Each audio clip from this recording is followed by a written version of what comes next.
हालिया दिनों में पाकिस्तान और भारत के दरमियान पैदा होने वाली कशीदगी के बाद जहां पाकिस्तान ने अस्करी महाज पर जारहाना अज़ाइम का मौसर दिफा किया, वहीं सफारती महाज पर भी ज़बरदस्त कामयाबियां हासिल की हैं। पाकिस्तान की खारजा पॉलिसी ने अब जारहाना दिफा से निकलकर फ़ाल और मौसर सफारतकारी का रुख इख्तियार कर लिया है। यही वजह है कि आलमी सतह पर पाकिस्तान की आवाज़ मज़ीद मौसर अंदाज में सुनी जा रही है और दुनिया इसके मौक़िफ़ को संजीदगी से ले रही है।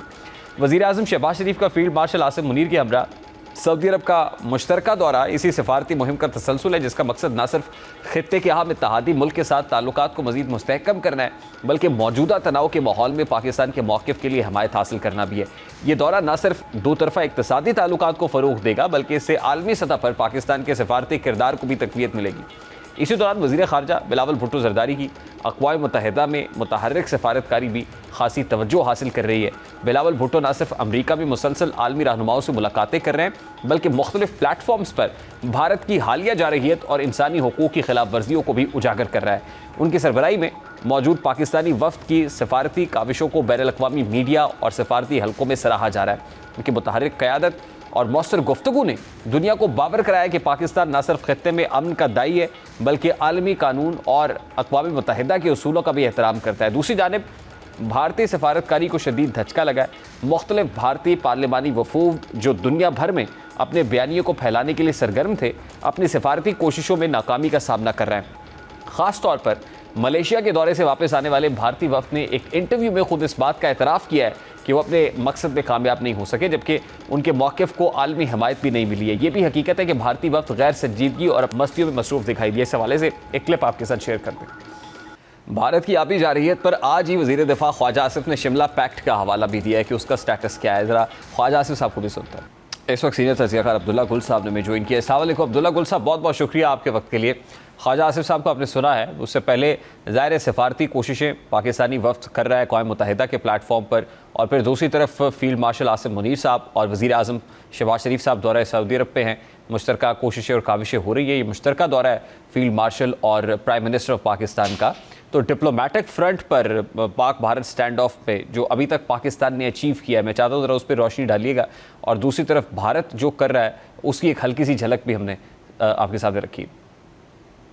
बहुत शुक्रिया। देखें, फील्ड मार्शल साहब और वजीर आजम साहब एक ऐसे वक्त में दौरे में हैं जब हज के दिन जी अब्दुल्ला गुल साहब, और ज़ाहिर जी आपको आवाज़ आ रही है मेरी? जी जी जी बिल्कुल, लाउड एंड क्लियर। जी जी जी, मैंने ये गुजारिश की कि एक ऐसे वक्त में सऊदी अरब का दौरा हो रहा है जब इस टाइम पे पूरी दुनिया के जो लोग हैं वो हज के लिए वहाँ सऊदी अरब आए हुए हैं, और इसमें बहुत सारे आलमी रहनुमा भी जो है वो मौजूद होते हैं। ऐसे वक्त में ज़ाहिर है साइड लाइन्स के ऊपर बहुत सारे लोगों से मुलाकात होती है। तो ये एक मेरे ख्याल में बहुत अहमियत का दौरा है, और इसमें वो हज का फरीज़ा भी गालिबन अदा कर रहे हैं, और साथ ही साथ जो है आलमी जो दुनिया के वहाँ लीडरशिप है उनसे भी मुलाकात करेंगे। तो सऊदी अरब के साथ भी एक ऐसे वक्त में जब हालिया अभी सदर ट्रंप साहब का दौरा हुआ है, और हम जानते हैं कि सदर ट्रंप साहब के और मोहम्मद बिन सलमान साहब के बहुत अच्छे मरासिम हैं, और माजी में भी जो है वो सऊदी अरब और पाकिस्तान के और अमेरिका के दरमियान में ताल्लुकात को बेहतर और इस्तेहकाम बख्शने के लिए सऊदी अरब ने बहुत किरदार अदा किया। और बहरहाल दूसरी जानिब जो है वो बिलावल भुट्टो साहब हैं। बिलावल भुट्टो साहब हैं या तारिक फातमी साहब हैं, ये दोनों जो हैं एक रूस के दौरे पे और एक जो है मगरब के दौरे के ऊपर गए हैं। लेकिन इसके अंदर अहमियत इस बात की है कि क्या बिलावल साहब ने या तारिक फातमी साहब ने माजी में जो बातें कही थी उनसे कोई हट के बातें कही हैं? तो ऐसी बात तो नहीं है। माजी में भी पाकिस्तान अपने मौक़िफ़ के ऊपर कायम था। वो भारत की दहशतगर्दी को और उसको जो दरपेश मसाइल हैं पाकिस्तान के वो हम बता चुके। इसके लिए 151 पेज का हमने डोजियर भी यूनाइटेड नेशन में जमा कराया। नवाज शरीफ साहब की हुकूमत थी तब, लेकिन उन सब का क्या बना? नतीजा ये है कि दुनिया को तो इल्म था। जब यूनाइटेड नेशन जनरल असेंबली में हमारे मौजूदा और साबका वज़राए आज़म तकारीर करते रहे, तो क्या दुनिया को पाकिस्तान के मौक़िफ़ का इल्म नहीं था या पाकिस्तान के हवाले से उनको इल्म नहीं था? तो बिल्कुल था, हर चीज़ मौजूद थी। आपको याद है कि अमेरिका ने समेत दुनिया के दीगर ममालिक ने पाकिस्तान की दहशतगर्दी के खिलाफ फ्रंट लाइन स्टेट बन के जो है किरदार अदा करने के अंदर एक पाकिस्तान को जी देखिए अब्दुल्ला गुल साहब, इस तनाव को कम करने के लिए अमेरिका ने ज़रूर इंटरवीन किया, वो जेडी वेंस हो या फिर मार्को रूबियो हो, फिर प्रेसिडेंट ट्रंप का ट्वीट हो, लेकिन एक मानी खेज खामोशी नजर आती है अभी इस वक्त at this point in time. ये खामोशी क्यों है और क्या इस खामोशी को भी ये सफारती कोशिशें तोड़ सकती? देखिए, मैं समझता हूं कि सफारत पाकिस्तान को आज इसलिए दुनिया में इज्जत मिल रही है, हमारे सफारतकारों को भी, क्योंकि हमने मैदान जंग में अल्हम्दुलिल्लाह अपनी ताकत का लोहा मनवाया।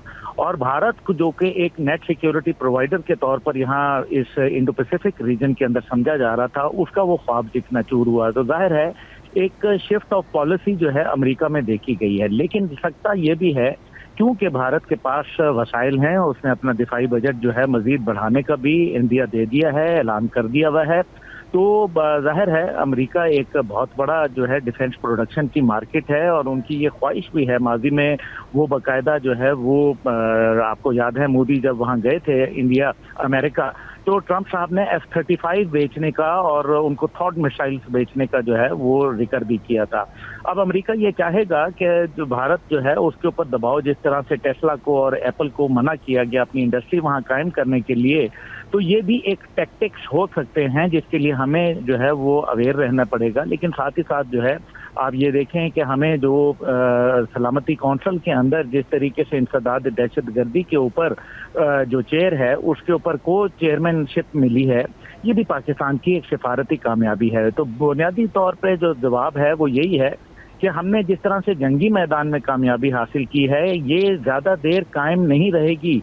उसकी वजह यह है कि दुनिया में और वाकयात पैदा हो जाएंगे, तो it is a very short opening.